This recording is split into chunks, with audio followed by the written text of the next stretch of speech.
육대장.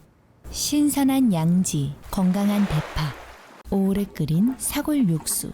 육개장 한 그릇에 온 힘을 다하니까 건강하다.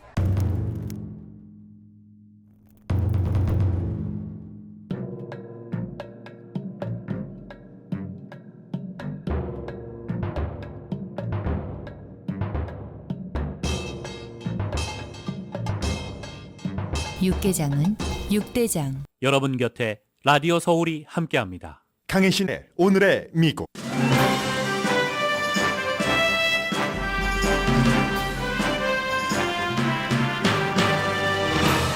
미국 대통령 조 바이든이 전쟁터를 방문해 도시를 걸었습니다. 그가 우크라이나 대통령과 함께 우크라이나 수도 키이브를 걸을 때도 공습 사이렌이 울렸습니다.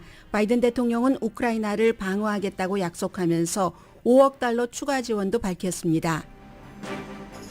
미국 국무장관은 중국의 왕이 외교부 부부장에게 정찰풍선 사태와 함께 우크라이나를 침공한 러시아에 무기를 지원하지 말라고 경고했습니다. 미국은 중국의 러시아의 무기 지원을 중국이 할 수 있다는 것으로 보는 것이고, 그렇게 되면 슈퍼파워 국가 3개국이 전쟁에 개입하게 된다는 위험 신호입니다. 북한은 지난 주말 탄도미사일을 발사했습니다. 김여정은 핵무장한 국가가 태평양을 사격장으로 만들 수 있다고 경고했고, 한국 내에서는 자체 핵 억제력을 가져야 한다는 여론이 강해진다고 영국 신문 가디언이 보도했습니다. 오하이오주에서 발암물질을 실은 열차가 탈선한 사건이 점점 커지고 있습니다. 남가주에서 존경받던 데이비드 오코넬 부주교가 하시엔다 하이츠 집에서 괴한의 총에 맞아 숨졌습니다. 16살 때 갱단원으로 한 사람을 살해한 뒤 30살이 돼서 출소한 한인 저스틴 정의 스토리가 LA타임즈에 실렸습니다. 그는 지금 추방 위기에 처했습니다. 98세인 지미 카터 전 대통령이 남은 생을 가족과 함께 조용히 지내기 위해서 병원에서 집으로 옮겼습니다. 미국은 영욕의 최장수 대통령을 떠나보낼 준비를 하고 있습니다. 여러분 안녕하십니까? 오늘의 미국 강예신입니다. 네, 바이든 대통령이 우크라이나에서 하는 말입니다. 네, 지금 이제 젤렌스키 대통령에게 악수를 하러 가는데, 이 전쟁이 언제까지 가든지 미국은 우크라이나와 함께 하겠다 하는 내용을 발표를 했습니다. 바이든 대통령이 오늘부터 원래 예정대로라면 사흘 동안 폴란드를 방문할 예정이었습니다. 그곳에서 유럽의 외무장관들도 만나고, 당연히 방문 목적은 2월 24일이 러시아가 우크라이나를 침공한 지 1년이 되는 때이기 때문에 그때에 맞춰서 미국의 여러 가지 영향력도 얘기를 하고, 또 우크라이나를 끝까지 지원을 해야 된다는 유럽과 미국과의 힘을 뭉치는 그런 것이 목표였던 것은 당연합니다. 그런데 어제 아침에 이제 그 폴란드로 출발을 할 때 모든 사람들은 다 바이든 대통령이 우크라이나에 도착해서 화면이 나오기 전에 폴란드를 방문하는 줄 알았습니다. 백악관이 몇몇 기자들에게만, 또 몇몇 기자들만 대동을 하고 이번에 갔습니다. 그래서 몇몇 기자들에게 절대로 이 사실을 우크라이나에 도착해서 모든 일정이 진행되기 전에는 보도하지 않는다는 약속을 받아내고 갔습니다. 그리고 우크라이나로 직접 간다는 것은 너무나 위험하기 때문에 실제로 폴란드를 방문하는 것처럼 폴란드로 갔습니다.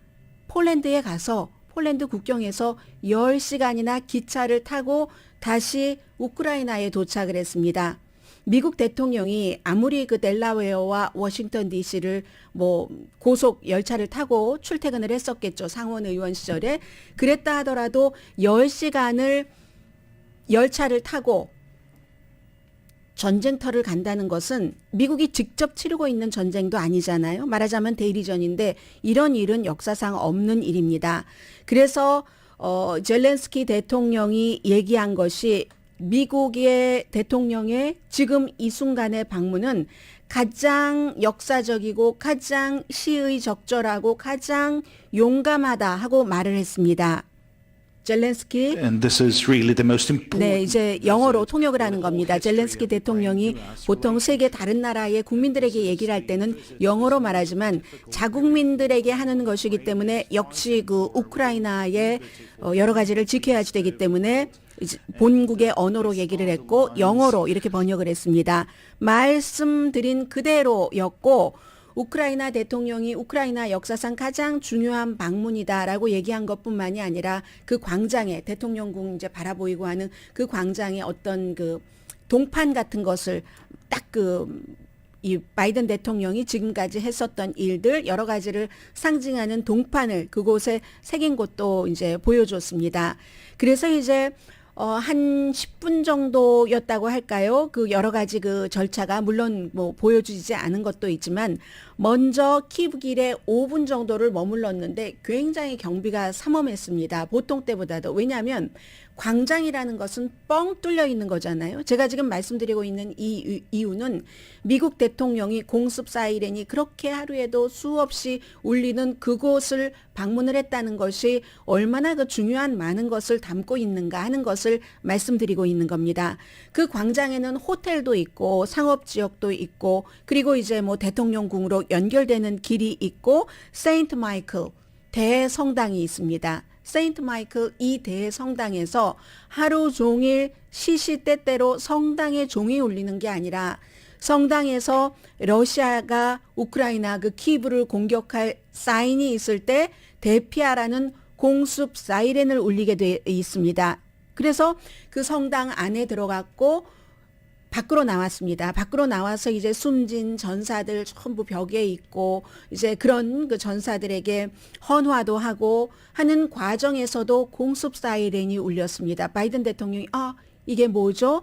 했을 때 젤렌스키 대통령이 네, 공습 사이렌입니다. 라고 답변을 한 그 정도로 위험한 곳을 방문을 해서 함께 걸었고 물론 아마 젤렌스키 대통령은 평소 복장 그대로였는데 셔츠에 뭐 점퍼 차림, 군용 점퍼 차림이었고 바이든 대통령도 겉보기에는 와이셔츠를 입었고 타이도 단정히 맸고 반코트를 입었는데 그 안에는 굉장히 겹겹이라기보다 가장 안전하다고 할 수 있는 방탄조끼를 입은 것은 분명합니다. 그렇게 해서 지금 텔레비전에 헌화하는 장면이 보이고요. 그리고 궁으로 들어가서 궁에서 우크라이나 기와 미국 기를 걸고 양국의 대통령이 뭐 길지는 않지만 짧은 연설을 했습니다. 그 연설 속에는 당연히 미국은 우크라이나와 함께 있습니다. 우크라이나가 계속 그 러시아의 그 엄청난 공격에도 그대로 서 있습니다. 미국도 우크라이나 옆에 서 있고 유럽을 포함한 동맹국들도 옆에 서 있습니다. 러시아를 물리칠 때까지 끝까지 우크라이나와 함께 할 겁니다. 이게 이제 가장 중요한 미국 대통령의 메시지가 될 테고 그리고 포탄, 대전차 시스템, 대공 감시 레이더 이 같은 것들도 추가로 지원을 하겠다고 했습니다. 5억 달러도 더 보낸다고 했습니다. 미국은 지금 국방비의 5%를 우크라이나를 지원하고 있습니다. 그리고 이번 주말에 러시아의 엘리트 또 러시아 기업에 대한 추가 제재도 발표한다고 얘기를 했습니다. 그러면서 바이든 대통령이 한 얘기입니다. 러시아는 실패하고 있다.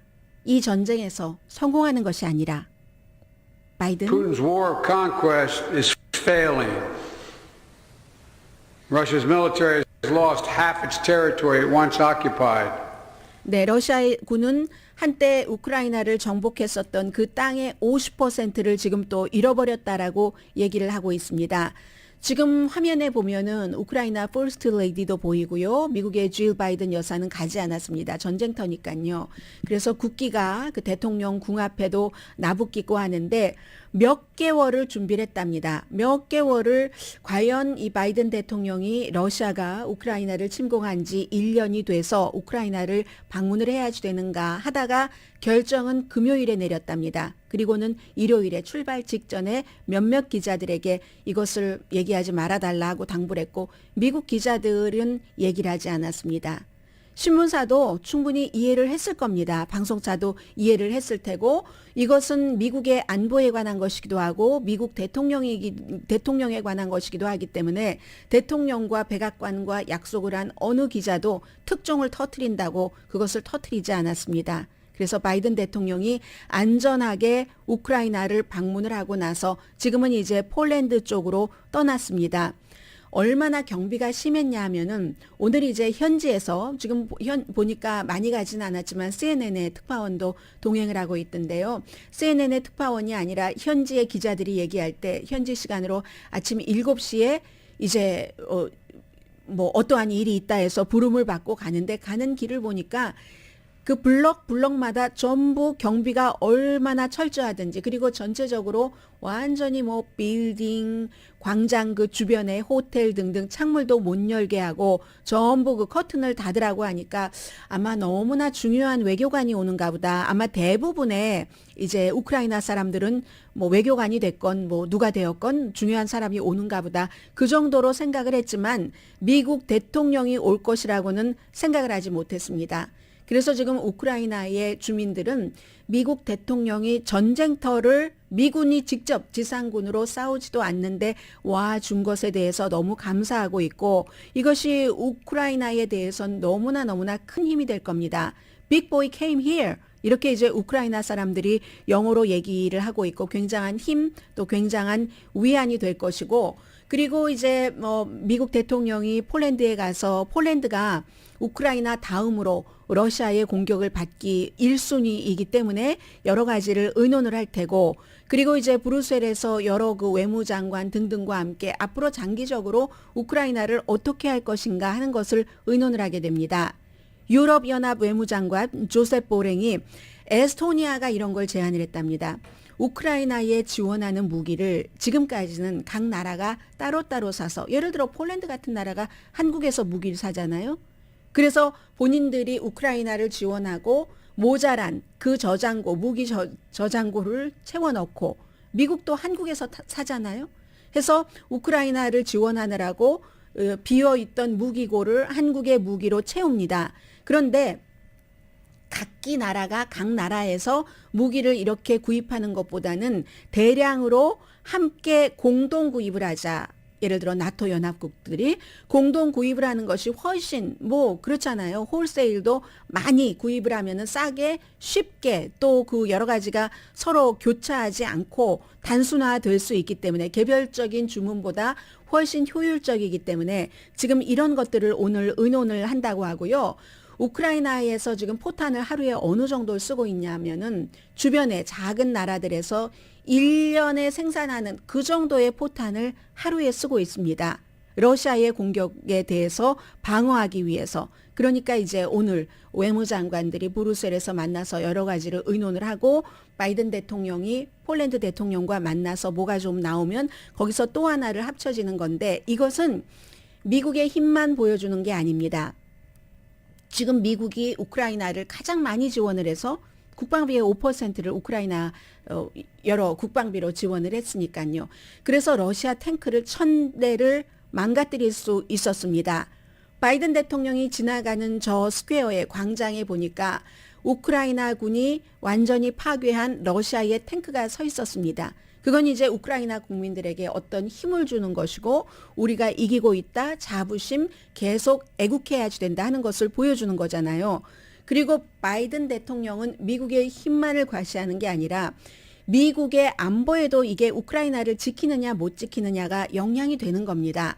만약에 이 지점에서 지금까지는 미국이 러시아와 전쟁을 치르는 데는 굉장히 많은 돈을 썼습니다. 그런데 이 전쟁이 어느 순간이 되면은 러시아도 휴전협상에 응하겠죠. 그 휴전협상에 응할 때 러시아를 더 많이 이겨둬야지만 우크라이나 입장, 서구 사회의 입장이 휴전협정에 반영이 되기 때문에 이렇게 하는 것이고 지금까지는 미국이 가장 많은 지원을 했지만 막상 휴전협상이 언젠가는 끝나고 우크라이나 재건이 될 때는 유럽이 미국보다는 더 많이 지원을 해야 될 겁니다. 지정학적으로 붙어 있으니까 같은 유럽으로 동쪽 서쪽으로 붙어 있기 때문에 그래서 이제 역할 분담이 되는 것이고 미국으로서는 세계 강대국이 되려면 우크라이나를 지금 이렇게 하다가 버려버리면 누가 미국을 믿겠습니까? 2019년도에 프랑스의 임마누엘 마크롱 대통령이 나토는 죽었다라고 얘기를 했습니다. 그때 왜 그런 얘기를 했냐면 물론 트럼프 전 대통령 시절이었고 트럼프 전 대통령이 나토가 방위군 분담 안 한다고 우리 나토에서 빠질 수도 있어라고 얘기를 했지만 사실은 그 이전 바이든 전 대통령 때부터 나토에 분담금을 늘려라 하고 은근히 압박을 했었습니다. 그러면서 미국이 돈을 맨 앞에 두고 계산을 했기 때문에 그랬기 때문에 나토가 힘이 빠지네. 임마누엘 마크롱 대통령이 나토는 죽었어. 우리도 각자 이제 스스로 살아갈 길을 찾아야지 돼라고 한 거잖아요. 그리고 나서 미국이 아프가니스탄에서 빠졌습니다. 지난해 여름에 8월 초에. 우크라이나에서 지금 미국이 빠지고 나면은 미국을 강대국으로 믿을 국가는 이 세상에 없습니다. 그리고 중국은 두 가지 의미에서 쳐다보고 있고 한국도 이걸 쳐다봐야지만 되는 겁니다. 우크라이나에서 미국이 적절하게 그냥 우리도 뭐 돈 많이 들고 뭐 공화당도 뭐 지원하는 건 많이 좋아하지 않는다고 하니까 바이든 대통령이 빠진다고 결정을 하고 나면 한국인들 미국을 믿겠습니까? 잠시 뒤에 또 전해드리겠습니다마는 주말에 토요일, 월요일 전부 3차례 탄도미사일을 북한이 발사를 했습니다. 미국을 요격할 수 있는. 그리고 북한은 말합니다. 우리는 한국과는 상종하지 않는다고. 미국과 상종한다고. 그건 미국에 대한 장거리 탄도미사일에 대해서만 협상을 하겠다는 겁니다. 단거리 한국이나 일본을 쏠 수 있는 것 이건 포함시키지 않겠다는 뜻입니다. 여기서 미국이 한국 핵무기 개발하지 말아라. 미국이 도와준다 하면서 우크라이나에서 아주 그 적절한 수준에서 미국이 해가 되지 않을 정도, 미국이 손해 많이 보지 않을 정도에서 빠지고 난다면 한국이 미국을 믿겠습니까? 일본이 미국을 믿겠습니까? 중국은 좋아라 하겠죠. 대만도 저렇게 되겠네? 우리가 대만을 그냥 확실히 가져도 되겠네? 그렇기 때문에 우크라이나 문제는 우리가 흔히 말하는 무슨 민주주의의 문제, 우크라이나의 자유의 문제, 주권의 문제 이런 것인 것뿐만이 아니라 미국이라는 국가의 존재의 가치를 말해주는 겁니다. 그렇기 때문에 주말에 미국의 국무장관이 뮌헨에서 왕위, 외교부 부부장을 예정에 없이 1시간 동안 두 사람이 미팅을 했습니다. 거기서 풍선에 대해서는 짧게 얘기를 했고 앞으로 다시는 첫 번째 풍선은 중국이 중국 것이라고는 시인을 하고 있으니까 이런 일이 없어야지 됩니다. 얘기를 했고 더 강하게 주장을 한 것은 러시아에 우크라이나가 지원을 하지 말아야지 됩니다라고 얘기를 했습니다. 당연히 중국은 미국 니네가 뭔데 이래라 저래라야? 라고 얘기를 하지만 실제로 러시아가 우크라이나를 침공하기 일주일 전에 5,000단어 분량의 러시아와 중국 사이에 성명이 채택됐습니다.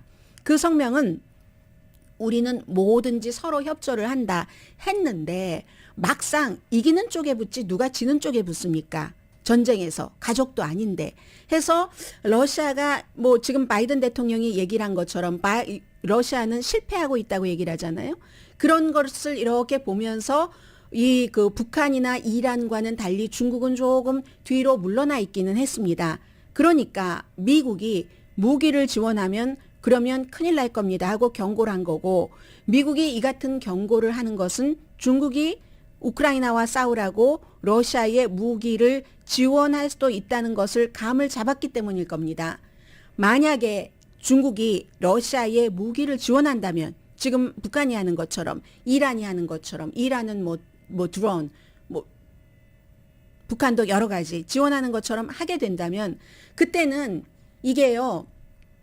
대리전은 대리전인데 미국과 구소련 러시아와만의 대리전이 아니라 미국과 구소련인 러시아와 중국 세계 슈퍼파워 3개국이 다 합쳐지는 전쟁이 될 수 있다는 것이기 때문에 지금 이게 중요한 것이고 미국으로서는 다른 유럽 국가로서도 우크라이나를 지켜서 러시아가 힘이 더 약해지도록 빠지고 난 뒤에 휴전협상을 하는 게 그래서 중요한 겁니다.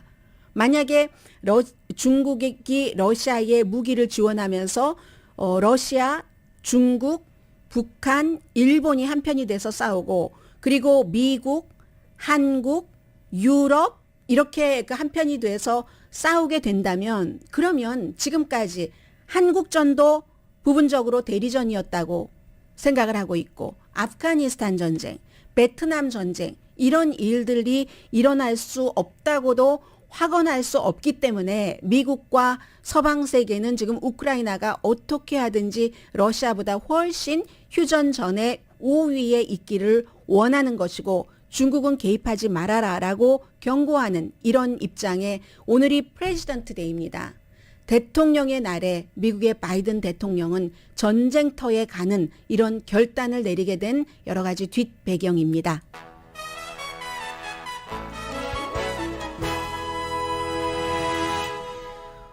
오늘의 미국은 어느 분들이 도와주시냐면요. 맨 앞에 부분을 왜 안 써놨나요? 그래도 알고 있죠. 신용의 상징 유한양행 건강식품과 누구나 젊어지는 얼굴 피부과학 셀리온 이민법 가정법 전문 제인정 종합법률사무소 프리미엄 고기 쌈밥 전문 레스토랑 쌈 재래식으로 직접 만든 검정콩 생순두부 수라원 순두부 총 20억 달러 승소 교통사고와 상해 전문 브라이언 타필러와 시지로 변호사 공동 후원입니다. 잠시 뒤에는 북한 문제가 조금 중요해졌고요. 그리고 오늘 로스앤젤레스 타임즈에 실린 하나의 기사는 아마 LA 타임즈에 한인 기자가 없다면 이런 기사를 쓰지 않았을 수도 있다는 생각도 들고요. 이 스토리에는 찬반 의견도 있을 수 있고 자녀를 위해서 이제 미국으로 이민 온 그런 그 가족들의 여러 가지 스토리를 조금씩 대입해 보면서 느낄 수 있는 그런 점도 있을 겁니다. 잠시 뒤에 전해드립니다.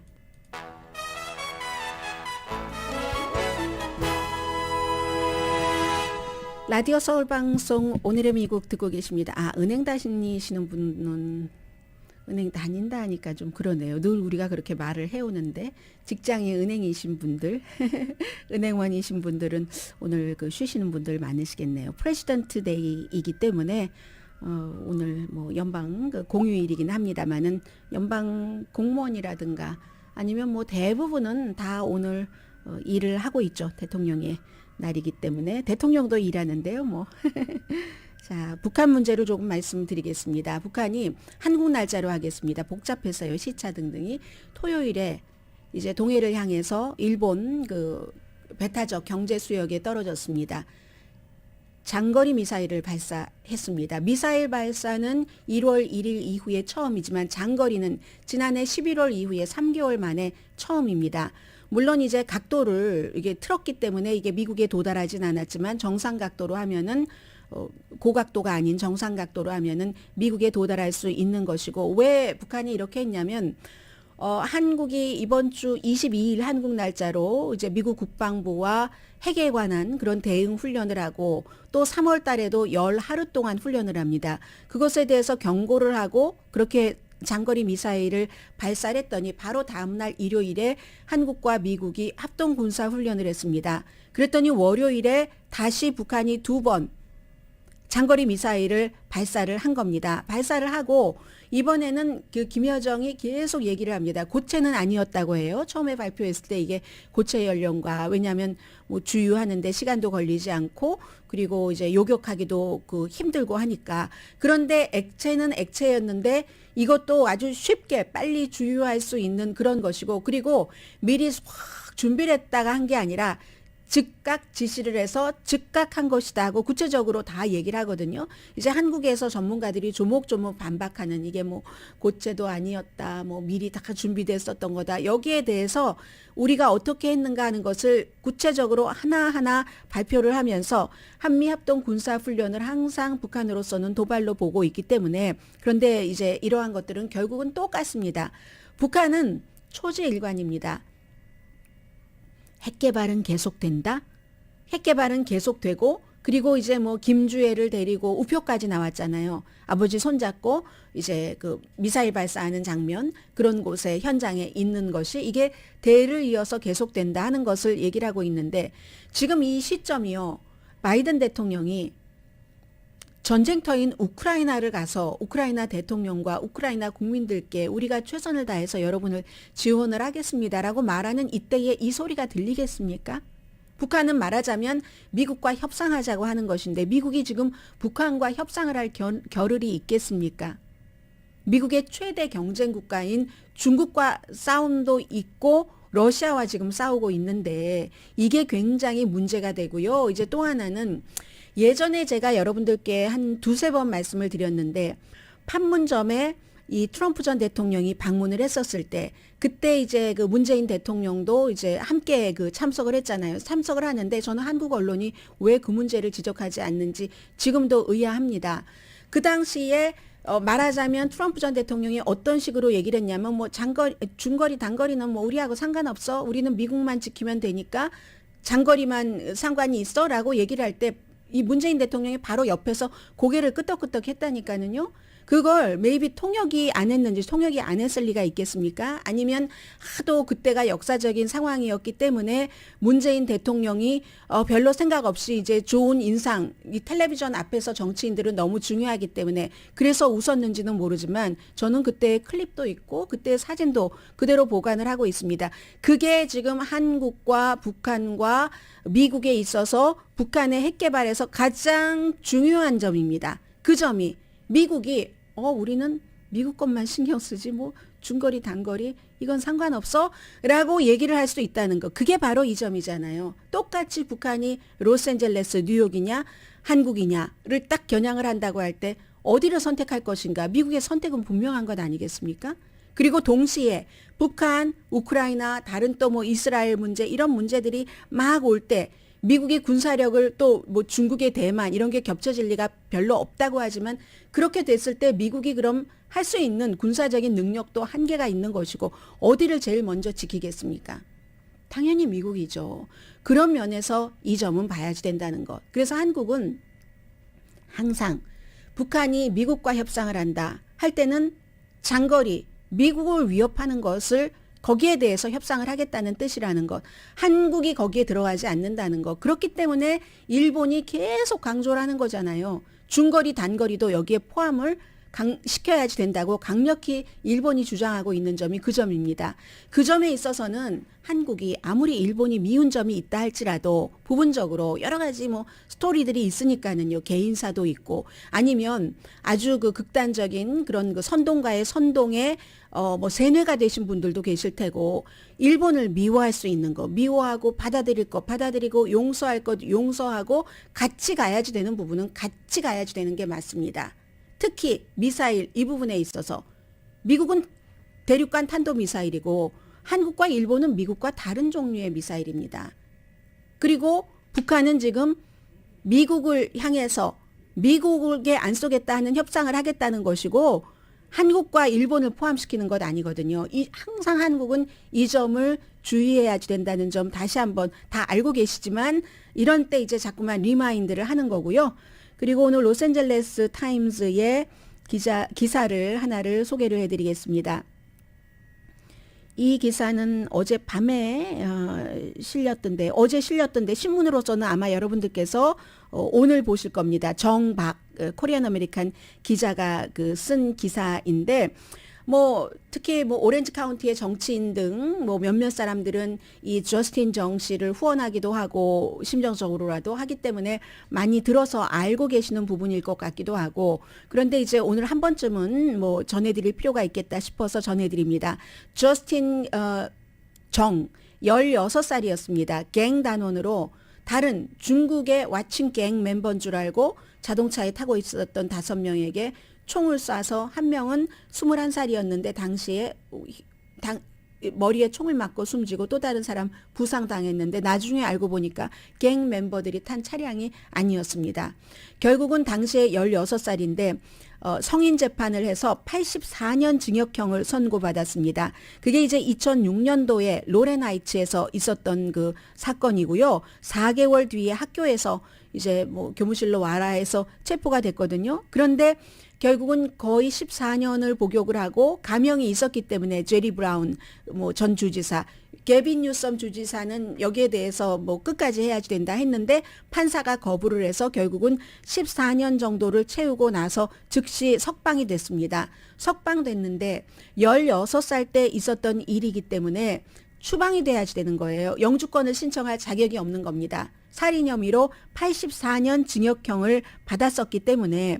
그런데 그 전에 16살의 저스틴 정이 부모는 다 똑같이 우리들의 부모님처럼 아이들에게 좋겠다 싶어서 미국으로 이민 와서 어머니는 처음에 비디오 가게, 그전에는 비디오 가게 많았었잖아요. 일하셨고 그 다음에 햄버거 가게에서도 일하셨고 아버지가 패션 디자이너시랍니다.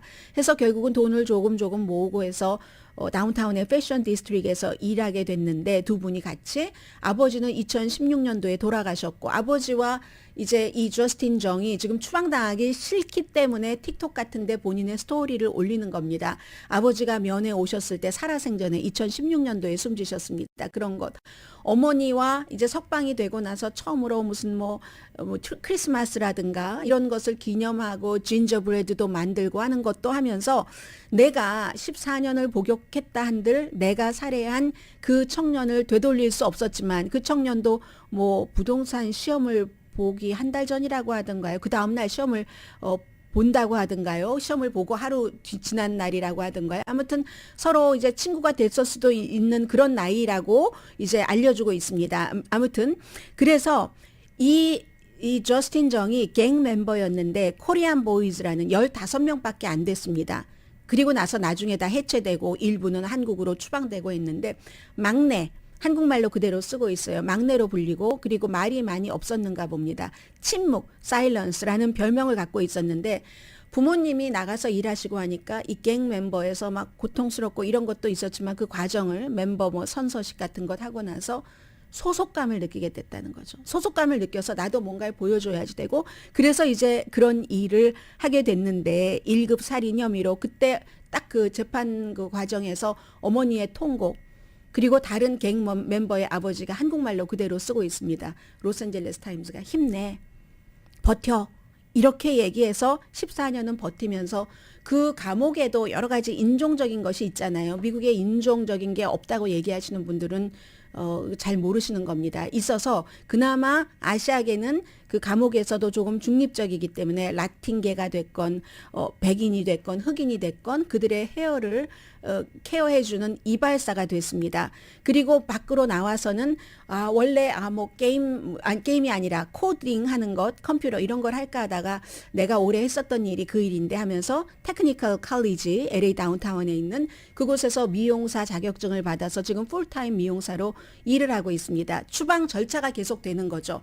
원래는 딱 감옥에서 나오고 나서 또다시 추방이 돼야 되기 때문에 구금 시설에 보내졌는데 팬데믹 기간이었잖아요. 그랬기 때문에 풀려나서 이렇게 된 거죠. 2018년도에 제리 브라운 당시의 주지사가 15년으로 감형을 해줬고 이제 다 채우기 1년 전에 나왔는데 그 한국으로 추방돼야지 되는 이 상황에서 본인은 2살 때 미국으로 왔는데 성인이 되고 나서 미국에서는 감옥 밖에서 살아본 적이 없고 그리고 한국은 한국말도 잘 못한다고 하거든요. 한국말도 2살 때 미국에 왔으니까 그런 이 상황에 지금은 이제 그 틱톡에 보면은 어머니 헤어도 다듬어 드리고 크리스마스 때 뭐 선물도 열어보고 하는 그런 여러 가지를 하면서 내가 추방돼야지 되는가 하는 것을 이제 여론에 호소를 하는 거죠. 그 스토리가 오늘 LA 타임즈에 실렸는데 숨진 황 씨, 중국계 황 씨의 가족은 추방되는 건 아무것도 아니지. 그리고 실제로 이 저스틴 정도 본인도 본인이 후회하고 막 그 회한과 비통 이런 것까지 갈 때 몇 년이 걸렸다고도 인정을 하고 내가 아무리 어떻게 한들 그 청년이 돌아올 것 아니잖아요. 그건 이해를 하지만 본인도 추방당하는 것은 피해보고 싶은 그런 그 마음인 거잖아요. 그리고 이제 그 숨진 그 황 씨의 뭐 친지 가족들은 뭐 미안하면 그냥 한국 가 하는 지금 그런 분위기라고 본인은 가고 싶지 않고 어머니도 아들을 보내고 싶지 않고 이런 스토리가 오늘 로스앤젤레스 타임즈에 실렸습니다.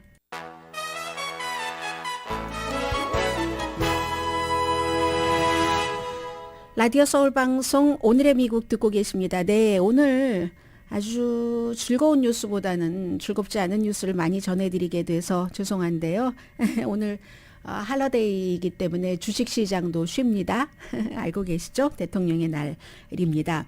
지금 우선 주말에도 사실은 여러 건의 총격 사건이 있었거든요. 이 테네시 멤피스 주에서도 또 다른 총격 사건이 있었고 그리고 또 어디인가요? 또 다른 곳에서도 아무튼 총격 사건이 있었는데 저는 뉴올리언스에서군요. 한 명 숨지고 그리고 4명이 다쳤습니다. 역시 그 유명한 퍼레이드에서 뉴올리언스에서 퍼레이드 있잖아요. 매년 이맘때쯤 그때 숨졌고 테네시 멤피스는 요즘 굉장히 아무튼 고난을 겪고 있습니다. 그런데 로스앤젤레스 인근 하시엔다 하이츠 아주 안전한 지역에서 그것도 다른 사람을 위해서 수십 년 동안 45년 동안 헌신해온 LA 대교구 소속 부주교가 집에서 이 대교구에 소유하고 있던 그 집에서 괴한의 총에 맞아서 숨졌습니다. 이 자세한 내용에 대해서는 지금 수사 중이라고 얘기하고 있진 않은데 이 데이비드 오코넬 그 주교가 69세인데 혼자 사셨답니다. 하시엔다 하이츠에 이제 단층집이 많은 곳이던데 사진을 보니까요. 4베드룸짜리에 혼자 살고 계셨고 조용하고 안전한 지역이었습니다. 그런데 이 부주교가 원래 아일랜드에서 태어나셔서 그곳에서 영문학까지 석사학위를 받으셨고 미국으로 와서 이렇게 그 성직자가 되셨는데 처음에는 이제 사회정의, 카톨릭의 기본적인 그리고 이제 이민자의 권리, 빈민가 또 갱단으로부터의 폭력 피해자, 또 돈이 없는 사람들, 특히 이제 부모 없이 혼자 미국으로 온 그런 미국으로 건너온 이민 그 서류 미비 어린이들을 굉장히 많이 돌보셨답니다. 45년 동안이나요. 그래서 이제 사우스 LA에서 주로 일을 많이 하셨는데 그러니까 어제 그 카톨릭계가 어땠겠습니까? 이제 부주교이기 때문에 굉장히 많이 놀랬고 그리고 다른 사람을 위해서 헌신하던 사람이 그렇게 숨졌네 하니까 지금 원인이 무엇인지는 모르지만 집에서 이제 총 맞아서 그것도 이제 대낮에 발견이 됐다고 하는데요. 낮 토요일 1시쯤입니다. 그러니까 카톨릭에서는 너무 놀라서 저는 제일 처음에 로스앤젤레스 타임즈에서 이 기사를 봤는데 그 뒤에 보니까 카톨릭 신문 모든 종교 신문에도 전부 써 있고 나중에 보니까 너무 놀라운 사실이기 때문에 이제 워싱턴 포스트라든가 뉴욕 타임즈라든가 전체적으로 다 보도를 했는데 특히 요즘 워낙에 총격 사건이 많이 발생하고 있으니까 야 하시엔다 하이츠에 그 안전하다고 생각하고 있는 그런 곳에서도 이런 일이 일어나는구나 하는 그런 이제 두 가지 면이 같이 오버랩되는 사건이고요. 오하이오주의 이스트 팔레스타인에서의 열차 탈선 사건은 사실은 뉴스가 너무 많기 때문에 여러분들께 이제 너무 멀리 있는 곳이고 오하이오주의 동쪽인데 이스트 팔레스타인이라는 곳이요. 그 마을이 한국 분들도 아마 살지 않으시는 그런 곳이기도 하고 해서 뭐 인구가 5천 명도 안 되거든요. 여러분들께 전해드리지는 않았는데 이게 미국의 기간 산업이 얼마나 허약한가 하는 그런 면에서는 또 한번 또 오늘 휴일이기도 하고 전해드릴 필요가 있어서 전해드립니다. 텔레비전에서 2월 3일부터 지금까지 막 검은 연기가 많이 나오는 것을 보신다면 그게 터키 지진 이런 곳 이외에는 오클라호마의 동쪽 이스트 팔레스타인이라는 마을에 이스트 팔레스타인이라고 이름이 지어졌으니까 이제 대체적인 그곳의 분위기는 짐작하실 수 있을 것 같고요. 열차가 탈선을 했는데 그 열차가 한 150량 정도 되는 것 가운데서 38량이 탈선을 했는데 어떤 매체에서는 10량, 어떤 매체에서는 5량 정도의 화학물질이 들어있었는데 화학물질도 뭐 여러 가지 발음하기조차 힘든 것이 있는데 뭐 예를 들어 에틸 아크릴레이트, 이소부틸렌, 부틸 아크릴레이트, 에틸렌 글리콜, 모노부틸 에테르. 근데 이런 거 다 필요 없고요. 발암 물질이라고 잘 알려져 있는 물질. 그게 이제 염화 바이닐이 이제 그 안에 실려 있었던 겁니다. 그래서 이게 딱 뭐 열차 충돌하고 탈선하고 하면서 새어 나오지는 않았다고 얘기를 하거든요. 회사는 노포크 서든이라는 열차 회사고 해서 새어 나오지는 않았는데 이렇게 생각을 해보니까 폭발을 할 위험성이 있고 그러니 폭발을 하느니 아예 인위적으로 새어 나오게 하자 해서 마을 주민들을 이틀 동안 대피시켰습니다. 대피시키고 나서 인위적으로 다 새어 나오게 했거든요. 대피했던 주민들이 마을에 돌아와 봤죠. 그랬더니 뭐 냄새 나고 현기증 나고 뭐 저쪽 밸리 지역에서 그 남가주 가스 컴퍼니가 새어 나왔던 것 여러분들 경험하셨잖아요. 그런데 이것은 아주 강력한 염화 비닐을 그 성분을 인위적으로 확 갇혀 있었던 것을 새어 나오게 했으니까 뭐 당연히 짐작은 하실 것 같고요. 그렇게 된 겁니다. 뭐 두통, 뭐 메스꺼움, 뭐 머리 아픈 것은 물론이고요. 그런데 여러 가지를 다 점검을 했죠. 환경도 무슨 뭐 스트림도 점검을 했고 또 무슨 뭐 플랜트 같은 것들, 야생동물, 흙, 토양 같은 것, 하천, 댐 같은 거 아직까지는 별 이상이 없답니다. 뭐 물고기도 그쪽에 뭐 7마일 떨어진 곳까지 12종류 뭐 3,500마리 정도 있다고 짐작을 하는데 괜찮다고는 하는데 사람들은 괜찮지 않다는 겁니다. 그리고 이건 미래에 어떨지 모르는 거잖아요. 그래서 이제 피트 브리저지 교통부 장관이 이 회사에 그 노포크라는 이 회사에 전부 여러 가지를 보냈고 노포크라는 회사도 주민이 뭐 한 4,800명 정도 조금 못 되는데 그 정도에 일단 기본적으로 지금 한 120만 달러를 써서 그분들이 바깥에서 지내셨으니까요. 그럼 한 1,200달러 정도 되네요. 한 분당 뭐 한 분당 그렇지만 가구당은 그것보다 많겠죠. 여러분이 함께 사실 테니까. 그리고 이제 클리닉도 아예 거기에 이제 딱 설립을 한다고 하고 소송은 당연히 이어지겠죠. 그런 일이 있는데 이 일을 사태로 미국에서 많은 사람들이 뭐라고 얘기를 하냐면 지금 중국 풍선 이게 국가안보 위협이 아니다. 미국의 기간 시설이 이 정도로 낙후가 됐다. 그렇기 때문에 이런 모든 것을 점검을 하는 것 이게 국가안보의 우선순위가 돼야지 된다. 이게 오클라호마의 이스트 팔레스타인 뿐이겠는가. 뭐 이스트 팔레스타인 사태에 대해서는 이 트럼프 전 대통령도 한마디 하던데요. 그런 점들. 그래서 주변에 이제 여러분들께서 뭐 그런 곳에 살고 싶지는 않으시겠지만 프리웨이 아주 가까운 곳이라던가 아니면 이렇게 뭔가 유독성 물질이 있는 곳 또 무슨 뭐 세멘트 공장이 있는 곳 이런 곳 주변에 사시는 분들은 항상 이제 건강 같은 것에 신경을 쓰셔야지 되고 더군다나 그런 곳들의 그 기간 시설 자체가 너무 오래됐으면 정화 시설도 완전하지 않다도 사는 사람이 누가 교통부에서 뭐라고 얘기를 하든 뭐 환경단체에서 뭐라고 얘기를 하든 사시는 분들이 점검을 하셔야지 되겠죠. 모든 것들은 다 나의 건강과 연관이 되니까요. 잠시 뒤에 뵙겠습니다.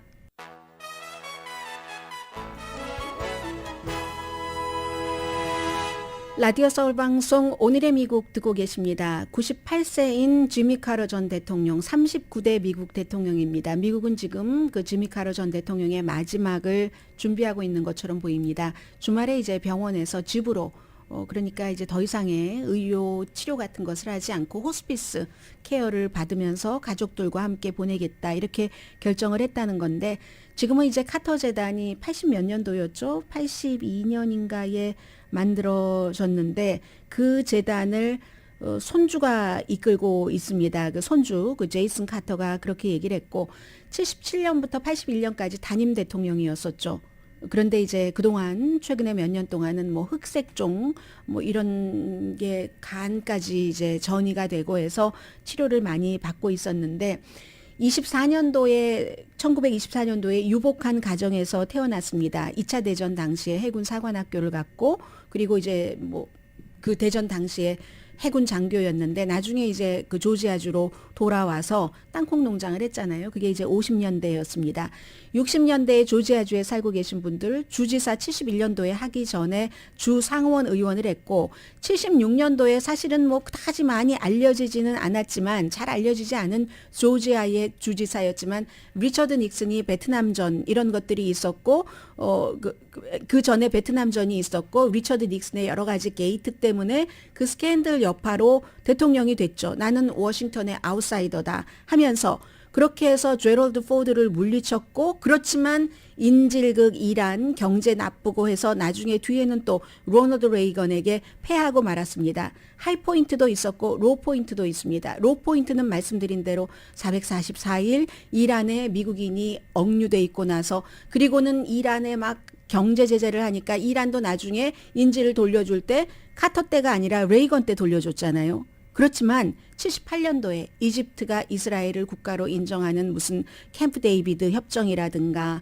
파나마 운하를 파나마에 돌려주는 거라든가 이런 여러 가지가 있고 대통령에서 물러나고 나서는 IT 군 리더들을 권력을 포기하게 한다던가 보스니아 휴전 그리고 인권 또 이분이 지은 집에서 살고 계시는 한국 분들도 많이 계시잖아요. 세계적으로 평화와 인권에 있어서 넬슨 만델라와 함께 The Elders라는 그룹까지 만들어서 그렇게 했습니다. 그리고 2021년도에 결혼 75주년 기념을 지금 95세인 로살린 여사와 함께 했고요.